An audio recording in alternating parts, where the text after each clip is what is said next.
Alice in Borderland. More like Alice in Wait. What is going on here? Let's not even start on the plot holes. Something just isn't adding up. Jokes aside, these are the unanswered questions you need to know about Alice in Borderland. Let's start with a question on everyone's mind. Do we even know what the Borderland is? I know that the show's ending explained how everyone, including Arisu, ended up in the Borderland. But then again, we've got no idea what the place even is. As far as the show's concerned, the only understanding that viewers could make of the Borderland was through the Queen of Hearts, which, well, isn't very helpful seeing that all she does is lie. She even kept on deceiving Arisu during the final game. As I said, it's not explained that well in the show. In the manga, however, the Borderland is described as a purgatory of sorts, or an in-between world, specifically for the victims of the Tokyo meteor, and their will to live basically decides their fate after the incident. But in the show, that doesn't explain why the Borderland is an alternate Tokyo 2.0, and why there's a truckload of sci-fi stuff happening. I hope the show's non-manga audience is given a better explanation in the later seasons. On a similar note, another thing that's confusing is what's up with all the animals in the Borderland? If the Borderland really is a sort of limbo for the Tokyo meteor victims, why are there random elephants all over the place? Why are so many animals roaming around, waiting to be hunted, or even hunting players during the games? If the Borderland is a world in which humankind and its various components are slowly being replaced by nature, then the menagerie of animals that Arisu and the others see throughout the city, from elephants to bunnies, makes sense, sure. But if it's just another realm of existence, why are these random exotic creatures sprinkled throughout? Make it make sense, people. Have they been added just so the players wouldn't know they're not alive? Or are they a byproduct of the player's collective imagination? Some shared hallucination, perhaps. This theory is a bit of a stretch, but it might be possible. Maybe the animals are trapped between life and death, and the more exotic species were actually living in some nearby zoo. These are the questions that keep me up at night.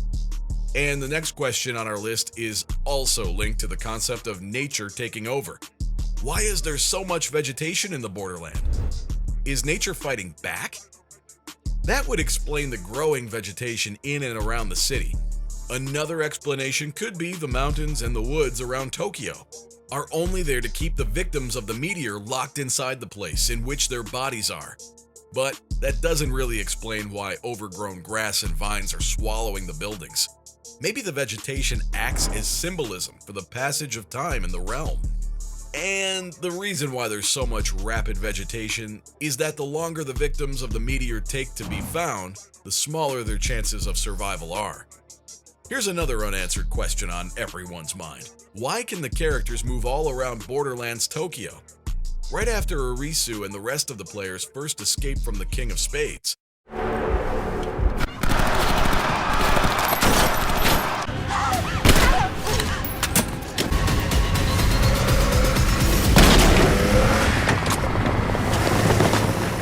Anne, played by Ayaka Miyoshi, separates herself from the group and goes out on a mission to leave Tokyo.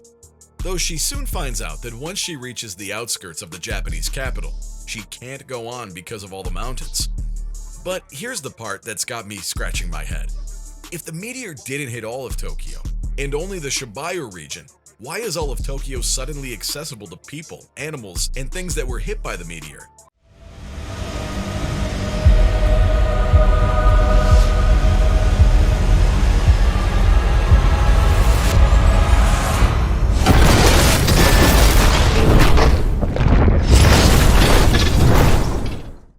Is there some sort of loophole we're not aware of? And speaking of loopholes, the next unanswered question on our list will definitely grab your attention. Why didn't all the characters get transported to the Borderland at the same time? The thing is, they were all in the same area when the meteor hit them, and when they were struck, they all fell unconscious at roughly the same time. If that really is the case, then how come there's such a big difference between the time that each of the characters arrives in Borderland? To complicate matters further, The citizens of Borderland don't help clear up any of the confusion either. After beating all the numbered card games in Season 1, Arisu, Usagi, and the others emerge in a new stage in which they must battle the face cards. Each face card is represented by people that claim to be the real citizens of Borderland.